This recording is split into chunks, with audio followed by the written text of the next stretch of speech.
Tim. Very good. Good evening, everyone. Thank you, Keith. I'm Tim. I'm an addict. It's nice to see people from all around the world. So, just a little huvud ilta to those of you in Finland and god kväll if you're in Sweden, and erev tov if you're in Israel, and dobry večer if you're in Prague. And if I've forgotten, I don't know the appropriate greeting for Atlanta. I gather some of you are from Atlanta. So what else? So what we've covered last week, now I was at a meeting earlier today, and a gentleman said that he didn't really know what an alcoholic was. And he said, even the big book doesn't really say. Well, I think it does. And so what we've learned over the last couple of weeks is that alcoholism has two components. That's easy to remember. An obsession of the mind, which compels me to drink, and then a craving of the body, which ensures that I don't stop. Now, what we're into now is a solution. Now, I imagine a lot of people thought we were going to go straight on to step two, but we're not. The book, I think, is very clever and careful in preparing the ground before we get to the solution, before we really start to apply the solution. There's an awful lot of material preparing us for its enormity, as it were. Um, and we need to cover that. If one goes into the program not realizing quite how much there is there to deal with, it can be very difficult. Um, Keith, I don't seem to be able to message everyone. I don't know if you can fix that. But our first reading, which will come into the chat at some point, is really an answer to a question. The question is the answer to my alcoholism psychological? Now, it says in the book that the problem resides in the mind, and I don't know what you were like when you came in. Maybe you came in a long time ago, maybe you came in earlier this week, but my mind was a mess. Now, it's certainly the case that my mind needed to be cleared up, but the book is very clear about where the solution isn't. And oh, here we go. I think I've got but yes, that I think that's come into the group chat now. So the quotation is this from page 26. Then he had gone to Europe, placing himself in the care of a celebrated physician, the psychiatrist Dr. Jung, who prescribed for him. Though experience had made him skeptical, he finished his treatment with unusual confidence. Now, this is the important bit. His physical and mental condition were unusually good. Above all, he believed he had acquired such a profound knowledge of the inner workings of his mind and its hidden springs that relapse was unthinkable. Nevertheless, he was drunk in a short time. More baffling still, he could give himself no satisfactory explanation for his fall. Now, there's some bad news in this passage, and there's also, mercifully, some good news. The bad news is this isn't going to be fixed by thinking my way out of it or making my mind orderly somehow. No alcoholic mind can be made sufficiently orderly that it can put up a defense against the onslaught of alcohol. So that's bad news in a sense, but it's also good news because if you saw the mess my mind was in when I got sober, the idea that I, to stay sober, would have to sort out that wreckage, I don't think I would have given it a go. It's too much. It has been sorted out, but my alcoholism was sorted out first. The mind really trailed along with its gammy leg, lagging a very long way behind.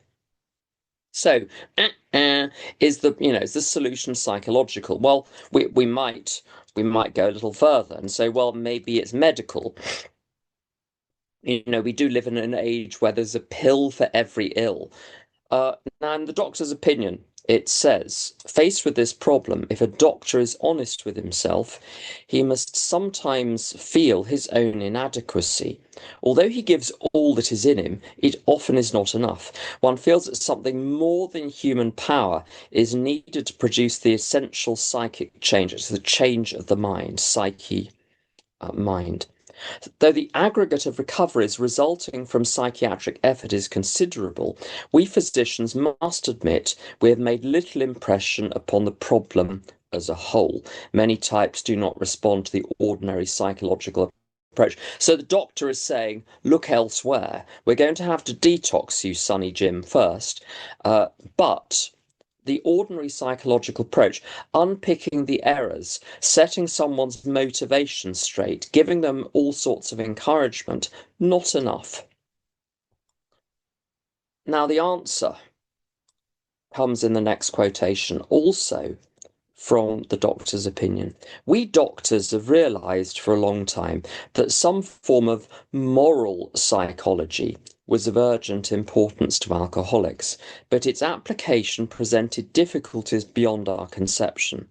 With our ultra-modern standards, our scientific approach to everything, we are perhaps not well equipped to apply the powers of good that lie outside our synthetic knowledge. Now, that's a bit wordy, I admit that. The doctor's opinion is difficult linguistically. But in other words, this is not simply a case of common sense. Um, you can put all of the vegetables you like in the pot, but if there's no heat underneath it, it won't cook. There's nothing wrong with the ingredients. There's nothing wrong with the vegetables in the pot, but there is something missing. And I noticed something the other day in step two. I was in a meeting where I wasn't concentrating one bit on what people were saying, but I was looking at the scroll where it said, we came to believe that a power greater than ourselves. Now, obviously, the meaning of that, uh, as it was intended, was I must look for a power greater than me. You must look for a power greater than you. Marjorie must look for a power greater than Marjorie. But if it's read collectively, it becomes even more interesting. A power greater than ourselves, a power greater than the collective of all of us. And it makes a lot of sense. I was such a vivid and livid atheist when I got to AA. And I was so haughty as well. If you think I'm bad now, you should have seen me then. I was so haughty about the whole thing. I didn't think I even had to address the issue. I simply dismissed any discussion of God as self-evidently beneath me. I thought, well, I shall make my. I discovered was when I wanted to drink and I went to a meeting. I didn't necessarily stop wanting to drink because I went to a meeting. I would implore people to help me, and they indeed helped me. Uh, don't laugh, I was living in Russia in my early days, in the early 90s. I don't recommend it. If any of you are planning to get sober, don't go to Russia in the early 90s. It's one of the places not to try and do it. And uh, I stayed on the couch of the longest sober person in Russia, and that didn't do the trick. And I was going to a meeting every day, and I was really trying. It wasn't lack of effort. Sometimes people say when someone slips, he wasn't willing. I was, but AA cannot remove my defects of character. AA is not there at 4 o'clock in the morning when I'm having a panic attack. I need something more. AA is the thing which activates something else. It can't be done without AA.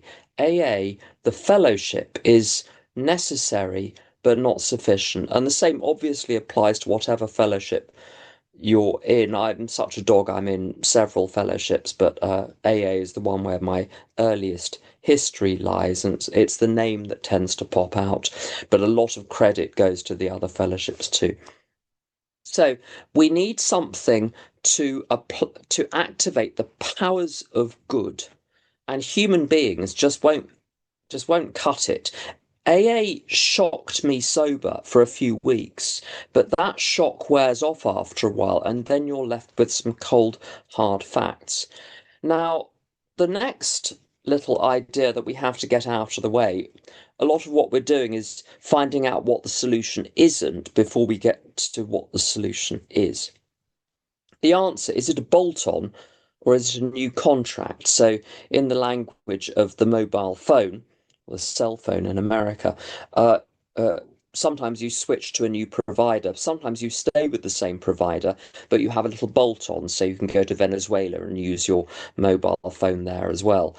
Um, the program is often presented as a special little thing you do on the side. So sometimes people say, "Oh, I haven't had time for my program," as if you've got life over here and the program over there, and you sort of flip back and forth between the two. Or now I'm doing a life thing, now I'm doing a program thing. That's not the case.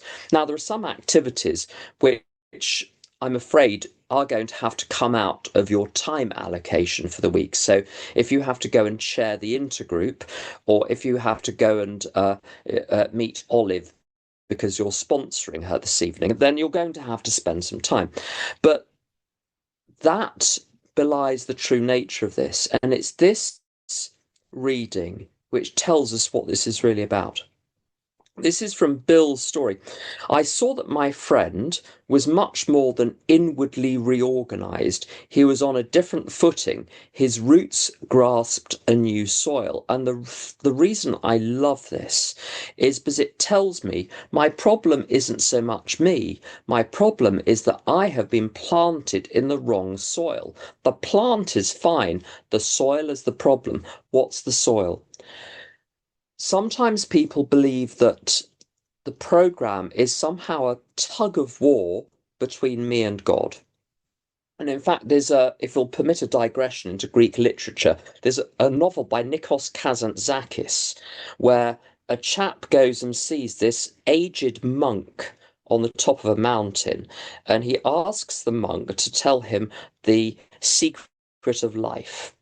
And the monk says, "Well, my life has had two halves. In the first half of my life, I fought the devil." And the boy says, "What happened?" And he said, "I won." And the boy says, "What have you been doing since then?" And the old man says, "I've been fighting God." And the boy says, "Why would you do that?" And the man says, "Because I hope one day I will lose."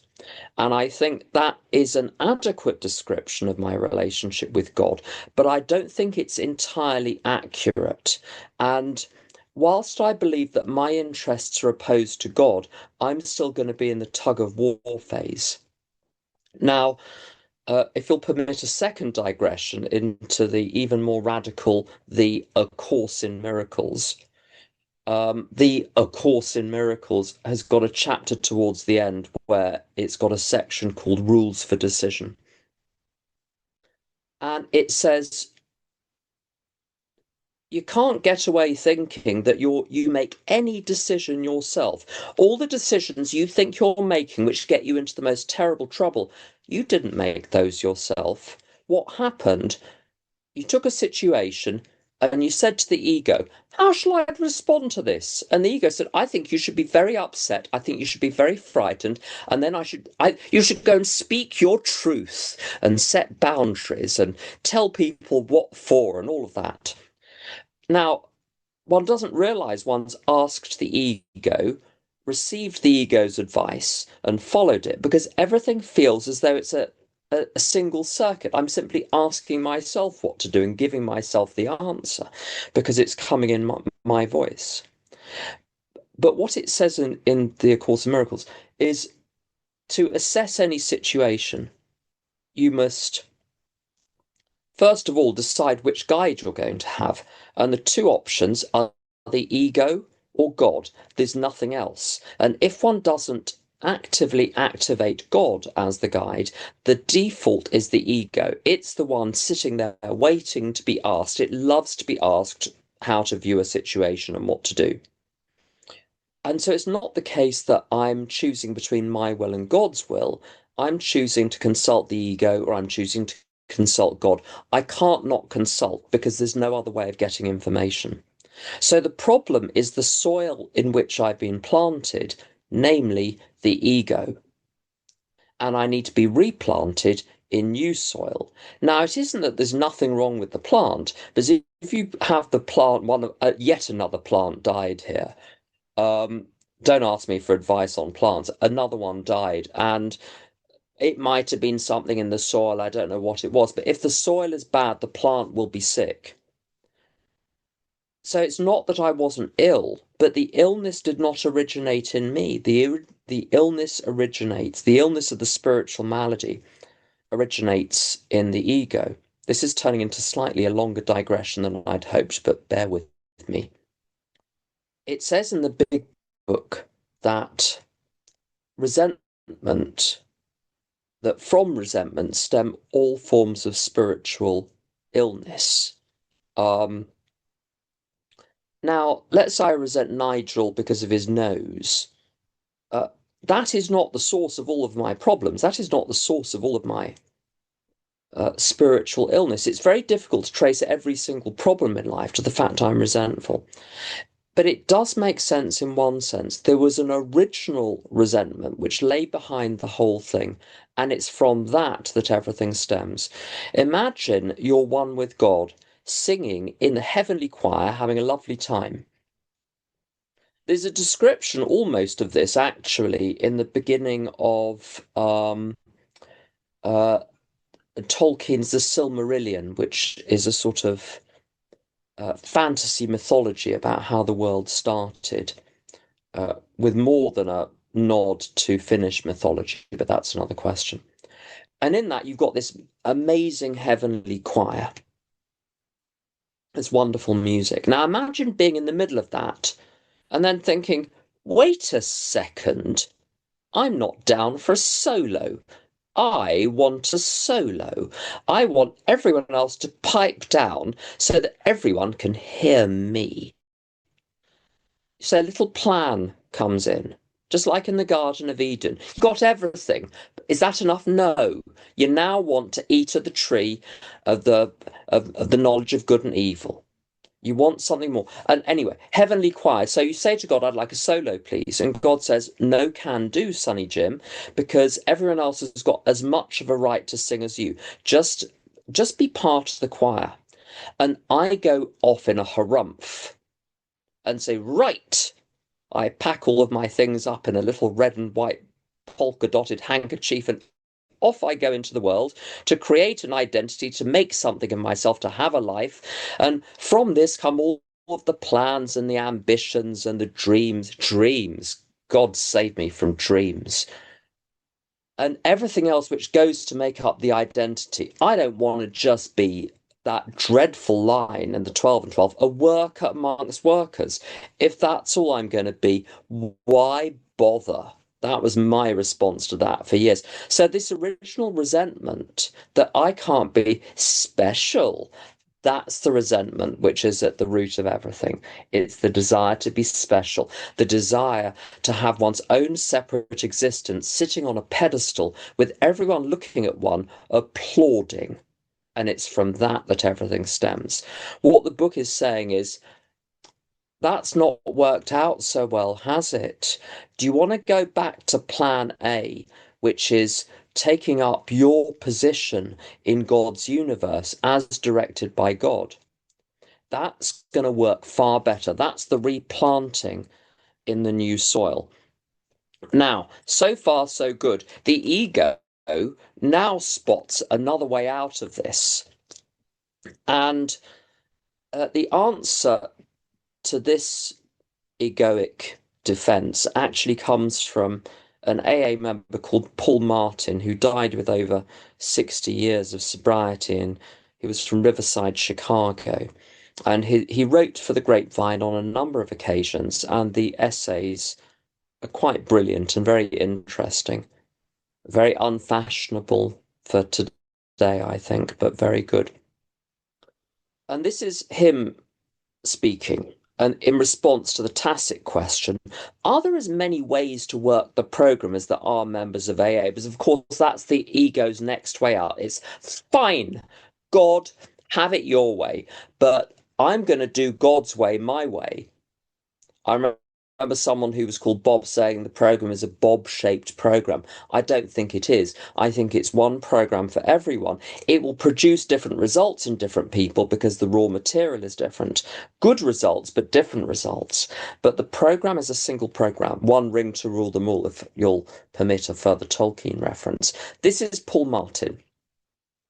Certainly, I heard countless references to Dr. Bob's injunction, keep it simple, but obviously failed to understand what it meant. Doggedly, greedily, I pursued the many inviting advanced approaches, only to find that more knowledge often meant less understanding. What really changes us is persistent effort in tailoring ourselves to the demands of the program, and this begins with rigorous honesty. There are, I find, many musts in AA.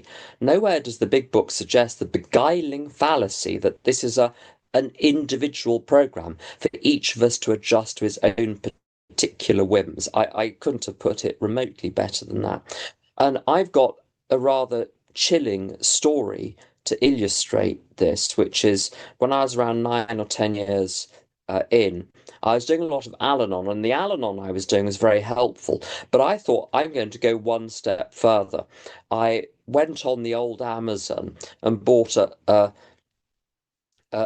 2 feet of books on codependency and family of origin and similar things, because it was very clear that the problem lay in my childhood, my upbringing, my family, all of the dynamics, all of the laundry lists of behaviors that I apparently had learnt from them. And I got more and more insight from writers who were quite brilliant and perfectly accurate. And I got sicker and sicker, and I found myself less and less able to tolerate the presence of my family until I got to the point I literally couldn't spend time with any of them. And it got to my mother's 80th birthday, and I thought, I can't show up. I don't know how to do it. I'm so depressed by the whole thing and depressed by my childhood and depressed by the fact that every breath of hers, every word that came out of her mouth seemed merely to echo the years of misery and depression I had when I was growing up. No way out. And a little bird suggested that I go through the big book on the question of my mother and simply do what it said. And I'm going to cut a long story short, but I did that and we got to the step 9, and I'd been faking any interest and love for her in a long time. I'd learned how to behave like a good son, but she'd seen through it, and that wasn't good enough. I did I did not know how to handle this situation. I remember her 80th birthday. Uh, she opened the door, and before she opened the door, I said to God, "Show me the right words, show me what to think, show me what to say." She opened the door, and I looked at her, and I thought, "There's an old woman standing there. Where's my mother gone?" Now, in case you get the wrong end of the stick, it was indeed my mother. She hadn't been kidnapped and replaced by a complete stranger. But the mother that I had had such difficulty with, I knew intellectually, I didn't have an intellectual resentment, I had this visceral response. That person against whom I had the visceral response was gone and never came back. And she was replaced with the actual person. And from then on, I knew exactly what to say every moment of every day. A problem which had proved refractory and entirely intractable with every psychological approach available to man yielded with a little bit of work from the big book and a single prayer. God, show me the right thought. God, show me the right action. And then continuing along that pathway. So we've got a question of the new soil. And what this produces is something called the the psychic change.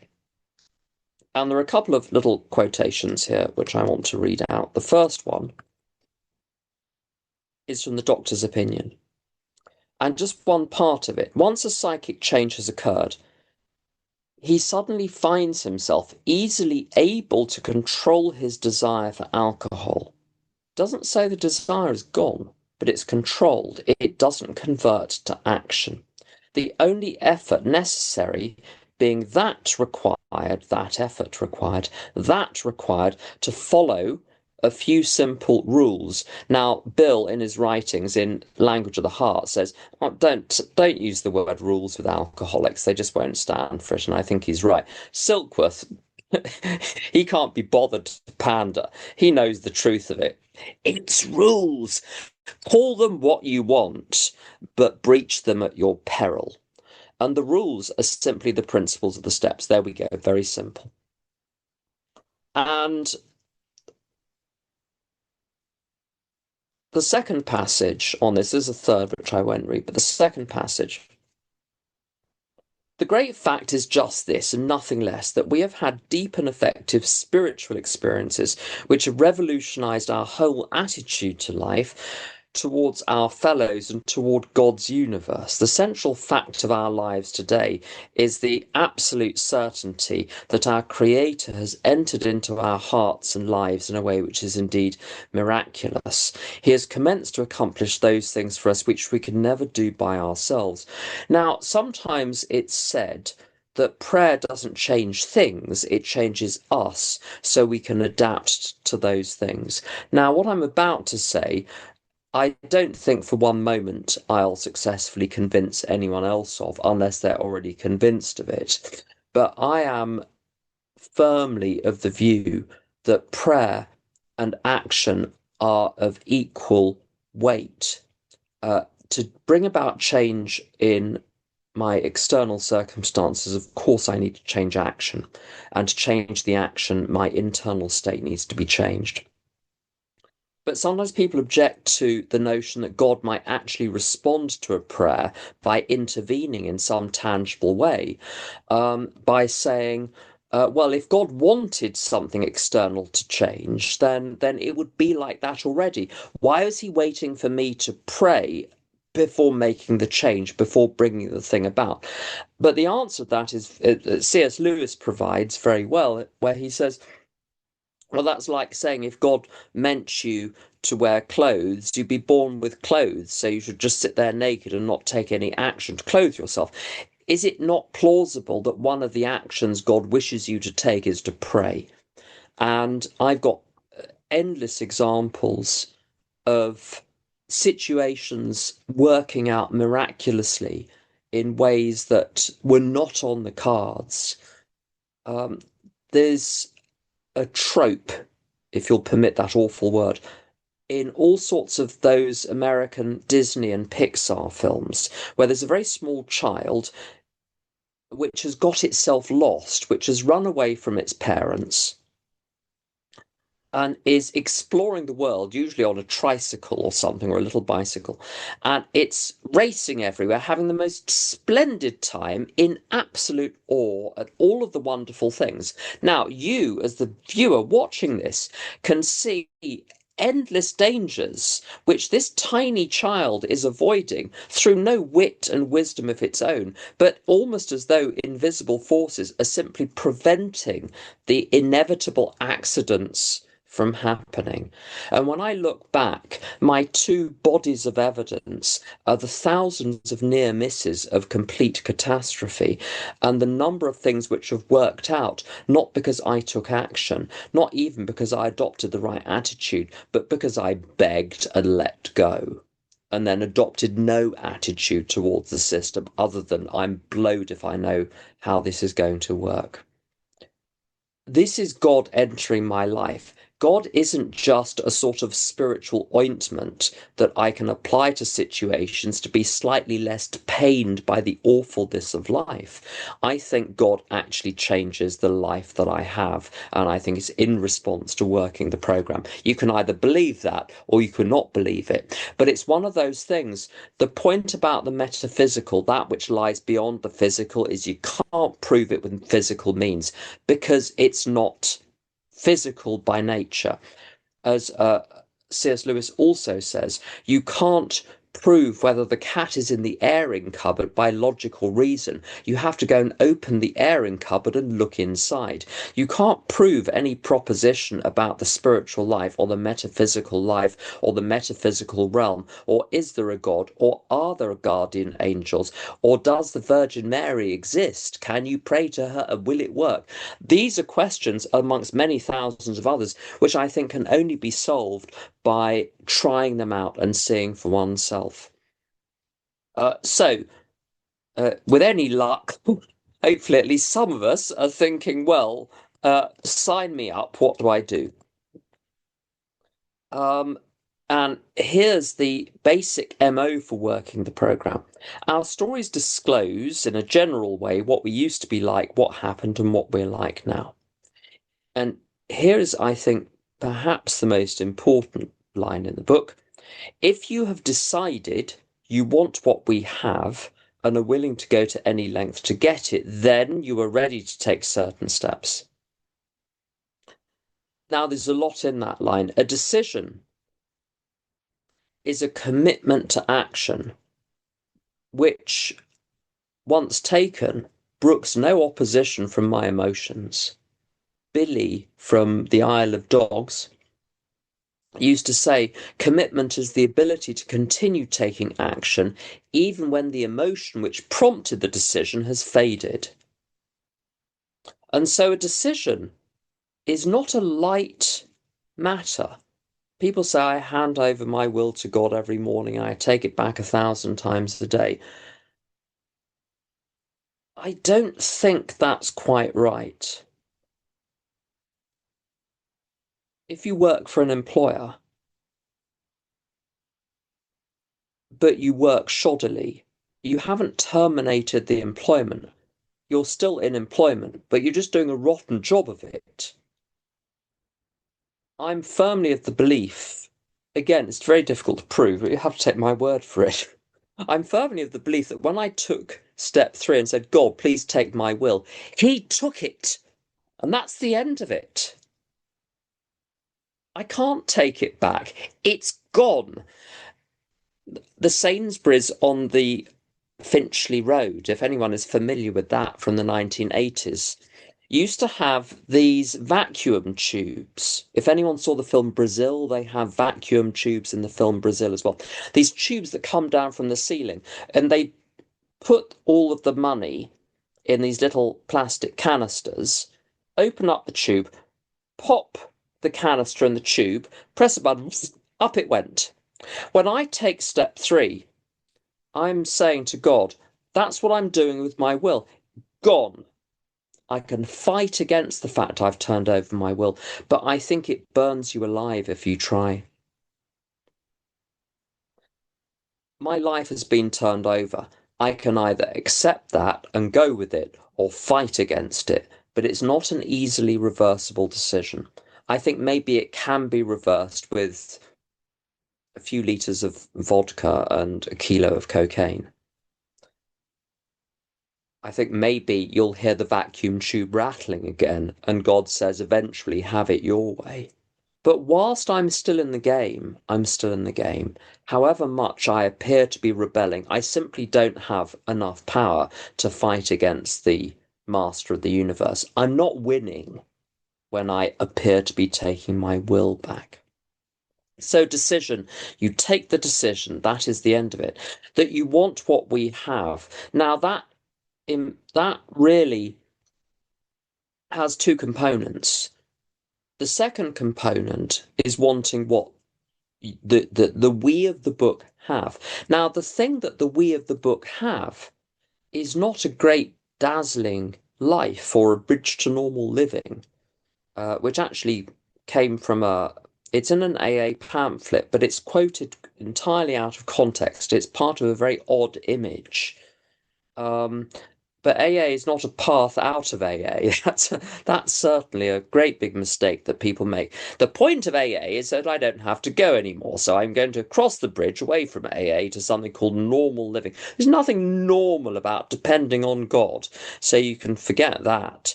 So the thing which the we of the book have is an active relationship of God, intelligent agents of God's ever advancing creation, not normal, full-time job. Now, once you realize that being an intelligent agent of God's ever-advancing creation, that's a line from We Agnostics, then you realize that whatever job you're currently paying yourself to do has to go. In other words, how one has been living. One's got to be repotted from the old soil into the new. Before I can make that decision, I've got to decide I'm done with the current way of living on every level, not just with alcohol. And we'll cover that later on in the foothills of step 3. So I have to decide I don't want what I do have. I do want what the you is not the people of CA and whatever necessarily. Some people have it. The you really want what you have is the you of the book, the people that wrote the book, the relationship with God, and are willing to go to any length to get it. That means willing to suffer a number of things. The first one is pain. The second one is effort. The third one is sacrifice. I have to give certain things up. Now, they're dubious pleasures, but they are pleasures. And the fourth thing is uncertainty. It's quite a big ask, as they say. It's quite a big request to turn your will and life over. Willingness is the willingness to take action and accepting those side effects in advance. I accept that I'm going to have pain. I accept the necessity of effort.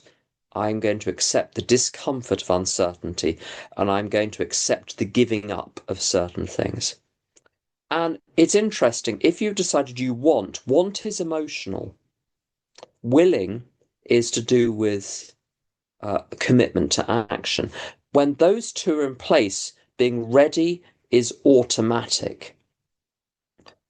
Once I was having a conversation before Brick Lane with someone about sponsorship, and it was all going terribly well. And eventually the person said, uh, uh,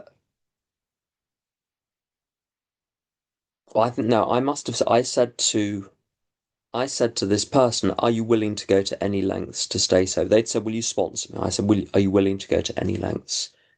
And the person said, oh, it was huffing and puffing and harumphing and this. Oh, well, I'm in such a state, I suppose I have to." And it had taken such an effort for us to get that far. And I'd known the person for donkey's years, and I was very fond of them. And I didn't want to throw away the opportunity. Uh, but I didn't pick up on the fact that the person was willing but didn't want it. There was this terrific resistance. And that began 2 years of I think trying to help this person by conveying the program was like trying to colonize an unwelcoming population. I was fought every step of the way, and eventually the thing collapsed. We're on terribly good terms now, but that sponsorship didn't work. Now, what was interesting, it wasn't a lack of willingness on her part. She hadn't got to the point where she wanted it actively. One's got to want it emotionally. And if someone isn't enthusiastic, I won't do it. I won't sponsor someone. If it's that much pain, just get.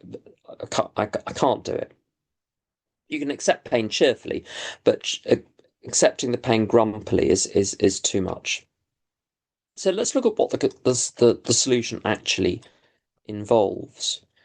And this is from the foreword to the second edition. though he could not accept all the tenets of the Oxford groups, he was that they liked the middle classes. They weren't keen on anyone else. They wanted the movers and the shakers to go out and evangelize. We don't. We're very unfussy, fortunately. Um, so he was convinced of the need for moral inventory, moral, not psychological, moral inventory, confession of personality defects, restitution to those harmed, helpfulness to others, and the necessity of belief in and dependence upon God. And I can't see anything missing there. Things like fellowship and sponsorship are all derived from those. These are like the atoms, as it were, that go into making up organic molecules. There are millions of organic molecules, each one with its own character and function, but they're made up of these atoms. I think these are the atoms. And note that none of those originates in AA. You'll note that in Judaism, Yom Kippur, in the Al-Chetz, you've got this public confession of personality defects. You're supposed to go and apologize to people before Yom Kippur, get yourself sorted out with everyone else before you can expect forgiveness from on high, restitution, helpfulness to others you get in most religions. These are entirely universal. We're just picking these off the shelf. So we're not offering you something which was sucked out of the end of Bill Wilson's fingers in 1937. He was purveying something that has been available for thousands of years. And if you think it's hard selling the AA message or the CA message or the Al-Anon message in contemporary AA, CA, and Al-Anon, I think CA seems to do very well. There's very little opposition in meetings that I can see. Al-Anon, that's a different question altogether. Read Isaiah or any of the other prophets. They spend most of their time complaining that no one will listen to them and prophesying doom for everyone because they're failing to listen to them. So our problem is not new. And you have these endless intergroup and region and area district meetings where people workshop on the question of why people don't do service. If Isaiah didn't solve the problem, we're not going to solve it with a bloody workshop. This is simply human nature. People don't like the solution. Why? Because the problem involves me being the hero of the dream. I've got to give up being the hero of the dream to grab the solution. That's the resistance. So spiritual, we learn that it's the spiritual solution. Um, and that sounds rather attractive until you find out what that involves. It sounds fluffy and lovely, and there's nothing remotely fluffy about it. There's a famous line from the big book, from Bill's story. For if an alcoholic failed to perfect and enlarge his spiritual life through what? Through work and self-sacrifice for others. Unattractive solution. And then the same thing later on. Both saw that they must keep spiritually active. One day they called up the head nurse of a local hospital. Wait, it looks like there's something missing there. It looks like they've missed all the bit about going to Thailand and prayer and meditation, or going to your local Benedictine monastery, or on a pilgrimage to Walsingham, or any of those things. All of those things are quite wonderful. I was offered recently a pilgrimage to Walsingham. I might go. I really might. It might be wonderful. But it's not what they're talking about here. Spiritually active, head nurse of the local hospital. Because to be spiritually active is to work for God. And I sponsored a lot of people who, when they came to me, were in most terrible trouble, either because they'd had another lick of the sherbet after many years of recovery and were now back with their tails firmly between their legs, or they were having one of those famous crises of 7 years or 17 years or 20 years or whatever. And you ask the question, how many hours a day do you spend sponsoring? And the answer is always none, or, I've got two sponsees, but they've both been through the steps, and I last spoke to them last July, or they've really, the sponsees have become friends. Um, people that are working for God by sponsoring others. And there's no substitute for that. Sponsorship doesn't need to have the name sponsorship, by the way. There are lots of people who sponsor very effectively without actually being the person's technical sponsor. There are people who can technically sponsor. They're someone's sponsor, but they're not doing the high octane work that real sponsorship requires. They're doing good things, but it's not what's indicated. Those people don't tend to need to change sponsors. That everything's fine as it is because the sponsor has led them to the solution. So that solves things as well because now some people are terrifically spiritual. So there was a chap in East London AA called Spiritual Paul. Now AA nicknames are not very sophisticated. He was called Spiritual Paul because he was called Paul and he was very spiritual. And he was very spiritual, yes, in this sense, but also in the other sense. He talked about God a lot, and that will get you the nickname spiritual. Um, there are lots of spiritual people. I'm not naturally a person who I don't have a natural aptitude at all or a natural bent towards the spiritual in the more general sense. And thank God that is not what is required. I have a functional steps 10 and 11 in which I have a relationship with God. I happen to practice a little bit of religion on the side occasionally, uh, but I can do the spiritual bit of the program, which is to carry the message to others. And with other parts of my life to keep my mouth largely shut. So, what's my relationship to others in recovery? And there's a little line here which I think covers this brilliantly from the doctor's opinion. As part of his rehabilitation, he commenced to present his conceptions to other alcoholics, impressing upon them that they must do likewise with still others. I got sponsorship wrong for a long time. I thought I had to solve other people's problems. Easy mistake to make because it's what a lot of sponsorship appears to consist of. And I steer largely clear of that now. I just talk about the book. And if, between you and me, a lot of people, after about 6 weeks of me talking about the book, they've had enough. They're out of here.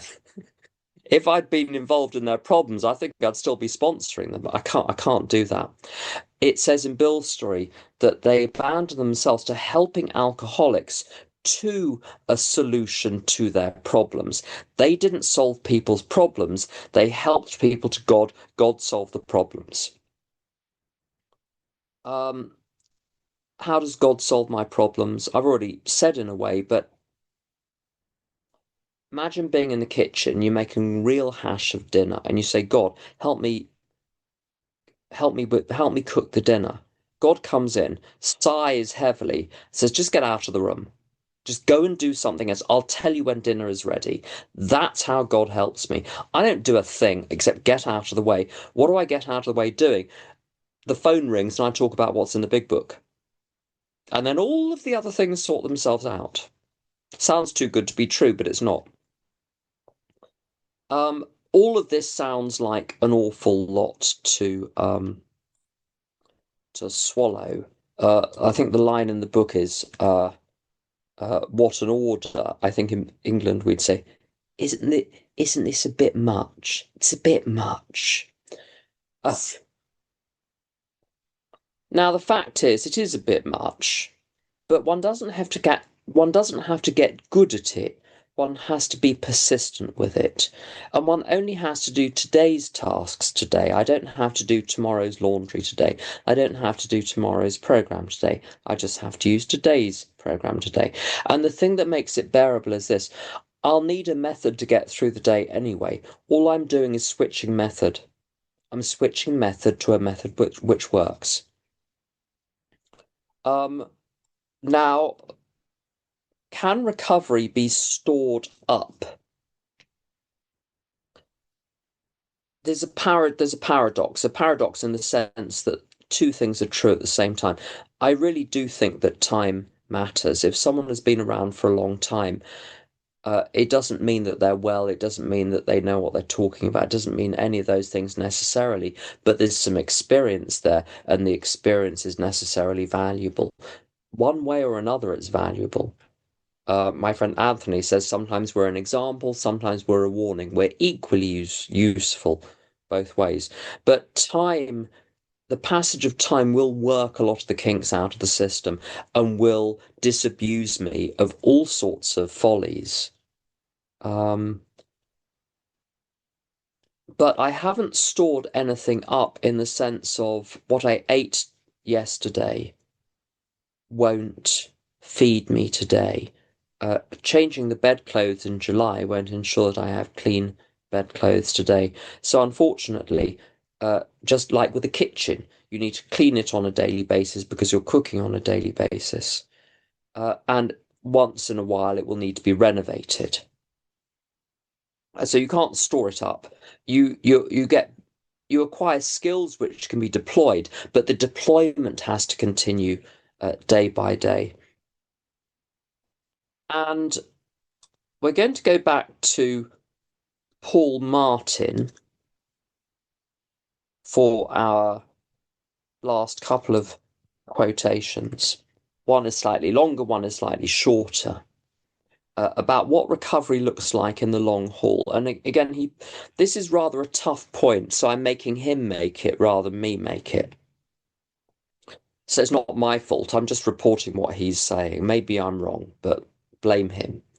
Again and again, I've met AA members who suffered from depression, anxiety, fear, hostility, and other symptoms because they'd failed to use the 12 steps.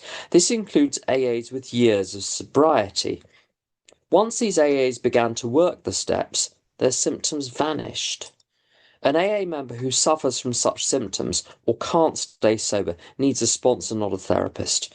He might need a therapist too, but he certainly needs a sponsor. He needs a sponsor who will work with him just as carefully and thoughtfully as Dr. Bob worked with Earl. And another thing that I have found to be true as well, the answer is not to hide behind a pill or deny the voice of the conscience, but to clean up and shape up.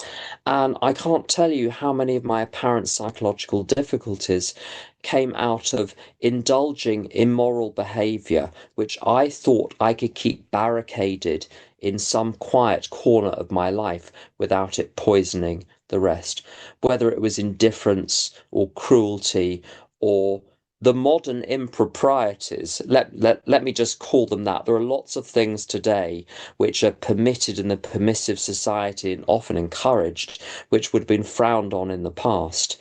And I'm terribly old-fashioned about some of those, not because I'm a reactionary, but because I've learned in my experience, I can't get away with a lot of what people around me in contemporary society get away with.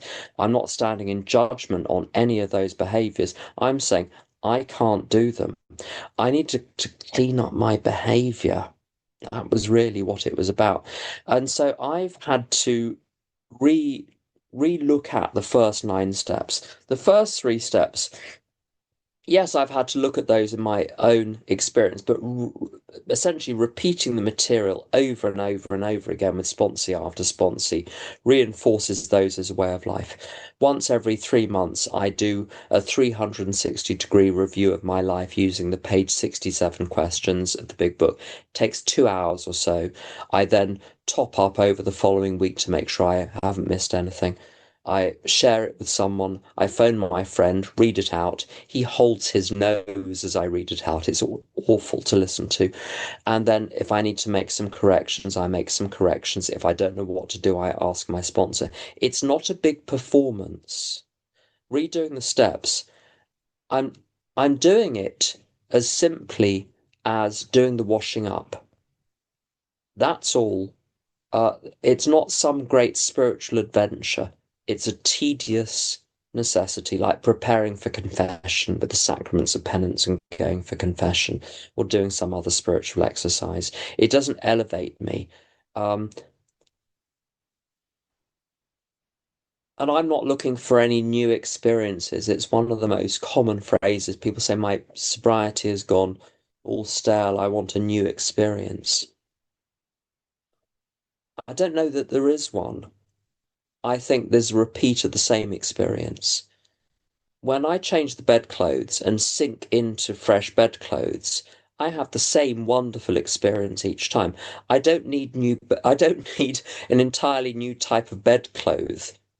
What's the singular of bedclothes? I don't, I can wash and clean the same bedclothes and be just as far ahead. I don't need a new experience. I simply need to repeat the existing one. So that's all I've got on some basics there. We've got a few minutes left for some questions, although I think it's all fairly straightforward. But let's see. So hands up for questions or questions in the chat.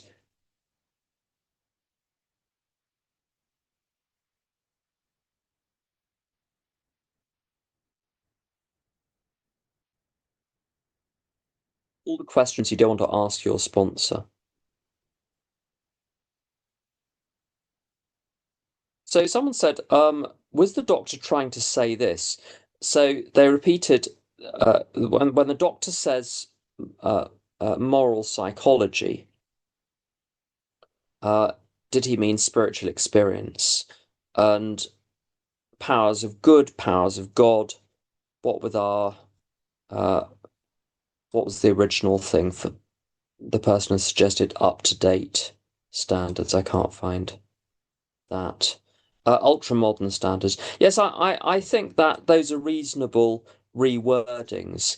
The AA program, so moral psychology isn't described in any depth anywhere. Um,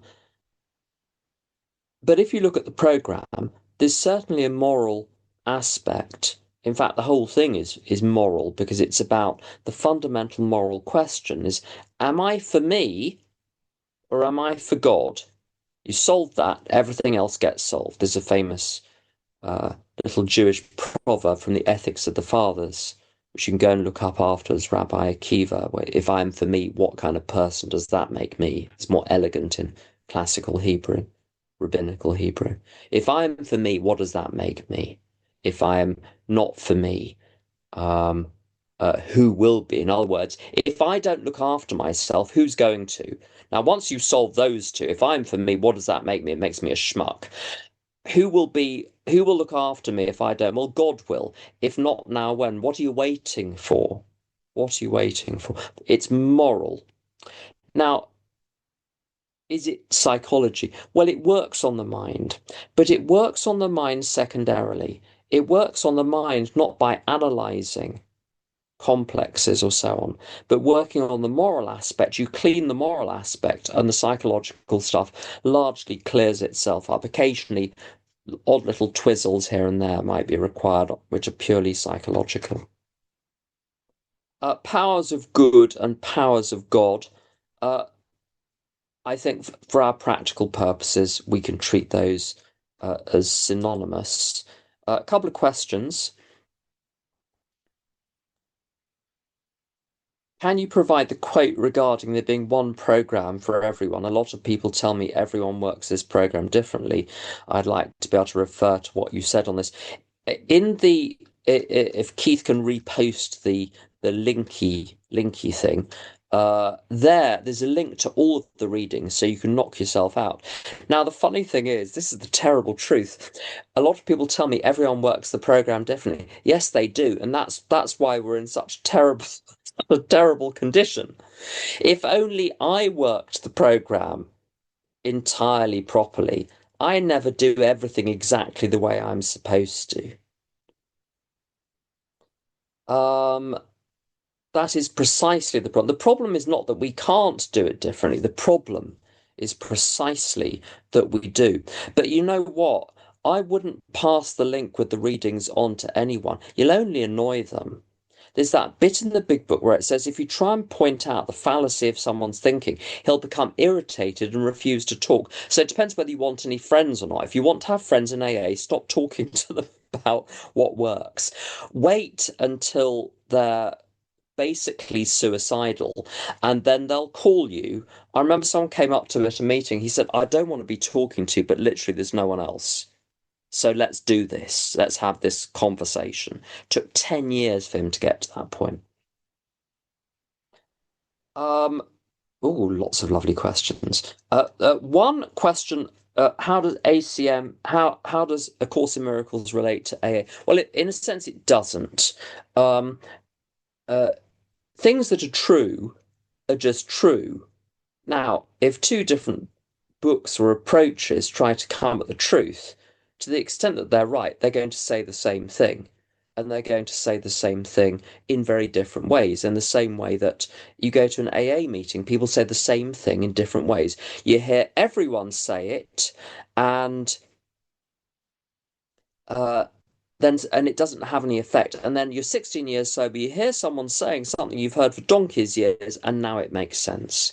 So if A Course in Miracles helps, use it. If it doesn't, don't worry about it. It's the same with anything. The great spiritual principle I got from a Jesuit, so it must be right. He said, if it works, do it. If it stops working, don't stop doing it. Um, Let me see what else we've got. Although I would say one thing in favor of A Course in Miracles, it got pennies to drop, which didn't drop anywhere else. And it was one of the things which enabled ultimately me to believe in a real personal God. And that's a very useful thing to have. It's much uh, better than a God which is a sort of generalized substance which flows through the universe like a sort of electrified tapioca or something. It's much nicer to have a God who is a person than this sort of this wretched prosaic substance. But with ACIM, you can whirl off into the stratosphere, so be a bit careful with it. Keep your feet on the ground, keep going to your meetings, feed the cat, those sorts of things. And the person that will keep you, if just as an aside, the person that will keep you uh, on the straight and narrow with the Course in Miracles is the audio books and workshops and weekends by Ken Wapnick, who is the editor of A Course in Miracles on behalf of Helen Schuckman. He will keep your feet on the ground, stop you going woo-woo with it. Um, Someone said, you know how people say it's not a moral issue? Are we saying that in fact it is, but not in the way we thought, not about good or bad, rather about my relationship with God? Now, there's a sort of right and wrong here. I didn't drink alcohol because I was bad. So my alcoholism, they're quite right. The alcoholism is not a moral issue. If you got it, hard luck. It's like having gout or something, or an overactive thyroid. Well, those are not moral issues. When we come to the solution, though, the solution, unfortunately or fortunately, is to develop a relationship with God. And to do that, God's first question to us, the first task is to start to address the moral question, the fundamental moral questions of life. And the program is absolutely a moral program. It's about right and wrong and good and bad. And now I know, it's sort of terrible. One shouldn't speak ill of the dead, but the couple of famous AA speakers who are very prominent in big book world, who in almost every talk said um, that there's no right and wrong. There's just what works and what doesn't work. And I couldn't disagree more. I think so much trouble, as I said earlier, comes in my life from trying to ignore my conscience or psychologize my way out of what my conscience tells me is plainly wrong. One's got to follow one's moral conscience, even if it's terrible to say this, even if it goes against the direct instructions of a sponsor on occasion. Now, one's got to be on pretty sound spiritual ground to dare that, but there have been times when I've done that. Um, so the question of good and bad is fundamental to the question of the relationship with God. Now, one little antidote, it's not that one is a bad person in the sense that one's substance is bad, but one can have immoral or bad beliefs, thoughts, and behavior. But those are the temporary garments. if you wear a dirty garment, it doesn't make you as a person soiled. If I behave badly, the person is not rendered, is not made soiled by it. Although there's one caveat in C.S. Lewis's The Great Divorce, which is a very important book to read at some point. It's difficult, so give it a bit. Wait until maybe things have calmed down if you're having a tough time. But there he talks about a person who grumbled and grumbled and grumbled and grumbled and grumbled, and she became the grumble, and the person disappeared completely. So I think we're given a lot of grace, but maybe not endlessly. And so to do something about the moral question while there is still time, that the clock is ticking on that. And now I've got a couple more questions, so we'll finish in the next few minutes. Um, Does working the steps mean doing step work, sponsoring and repeating 4 through 9, and or does it mean practicing the principles? If so, is it worth going through the book and picking out the principles, or do they become obvious the more you work the steps? Now, the best way to understand this is to understand where the instructions for the steps are.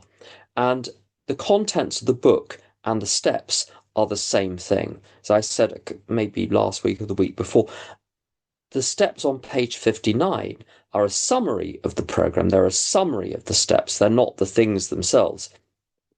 So to work step 12 is to apply the contents of the book from page 89 to 164, and so to apply all the principles contained in those pages. If you want to know what step you're working in a particular action, you say, well, where is the action described in the book? So if you at night review your day and ask yourself where you're resentful, you're practicing step 11 because the instruction is on 86. If you write out an inventory, asking the questions, what were my mistakes? Where was I selfish, self-centered, afraid? Where was I to blame? You're doing the page 67 question, so you're doing step 4. Whatever you think you're doing the step uh, that the page is contained within, whose instruction you're working. But it's a great exercise to go through chapters looking for lines which are of good, useful, universal, general application. And chapters 7, 8, and 9 are particularly rich in examples. If you want to know how to live, if you want to know how to practice the principles, there you go. Someone said, you said moral inventory, not psychological inventory. Could you expand on the difference, please? I'm not interested so much anymore in the whys. I'm interested in the that's. So let's say the question is the false belief that I am worthless. Now, if that's treated as a psychological question, there is endless opportunity to investigate why one feels that one is worthless. And there are so many ways in which that can be investigated in terms of how that plays out in one's life and in one's relationships. So the psychological approach will be looking at oneself, looking at one's thoughts, looking at one's relationships, looking at the history. The moral approach to that is to say, God created people, and there is evidence that God thinks people are good. God appears to be continuing to create people. And I'm told universally that people are of value simply because they're people, and that any ideologies which hold people to have different values, for instance, certain forms of fascism would hold certain types of people to be subhuman or worth less than others. That's thoroughly immoral. Then I look at my low self-worth and I think, my golly, I'm committing the moral sin of judging one of God's creations as being less worthy than another one. Dear me, I better sort that out. It's almost impossible. I don't know how to solve a psychological problem, but I know how to solve a moral problem, which is stop it. if one catches oneself, I was a bit of a thief. And the temptation, I tell you, I see something there. If it's closer to me than to you, the little voice says, that's yours, belongs to you. Otherwise, why would it be closer to you than the other person? I'll have that. That little voice says, I'll have that. I don't permit that. If I started to ask myself why I do that, I'd be there forever and I'd be doing it. That's the difference between psychological and moral. Whereas the saying, take what you want and leave the rest, applicable, if at all. Um, and we'll treat this as the last question. Well, actually, no, there's one more. Um,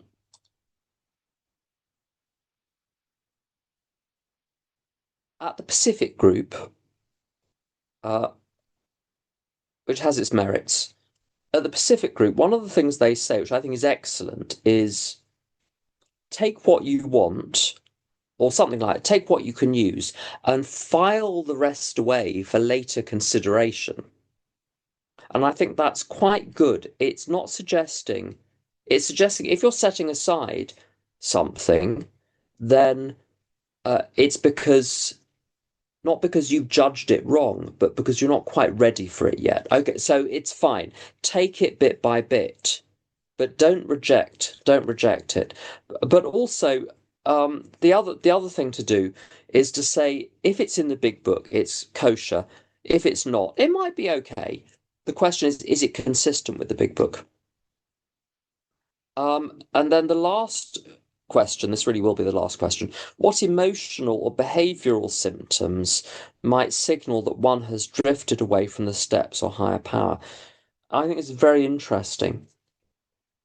There's, oh, I think over any considerable period of time, over any considerable body of people, the people who are living for themselves are going to do palpably worse materially and feel noticeably more wretched than people that have a vibrant spiritual life. But boy, can that vary from individual to individual. One meets people who are thoroughly selfish but highly skilled and know how to navigate the world with considerable equanimity. They've picked up just enough tools from actually various spiritual traditions and co-opted those to be selfish more effectively.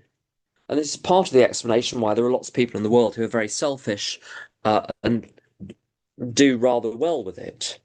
And then you can have other people who are pointed in the right direction, have a good relationship with God, but it's just taking a long time. And they're emotionally all over the place, and the behavior is still all over the place. But they are building a relationship with God. So I think the test is not emotional behavioral in terms of how well am I doing, how badly am I doing. I think it was G.K. Chesterton said you can only measure your progress against that of other people if you're running in the same race, and each of us is running in a different race. We're running in our with our own particular starting line and finishing line. So you can't measure it by that. The only way you can measure it is to say, am I taking the actions of the program today? That's it. You can be taking the actions of the program and still be having a bad day. You can be thoroughly selfish and have a ball for a while. For a while, all was well. And that's the trap in Jim's story, because you can't tell from Jim's story or Fred's story that they've drifted that they're not working a spiritual program. It's just not evident, so one mustn't look there. So I think that's all from me, Keith. So I'll hand back over to you.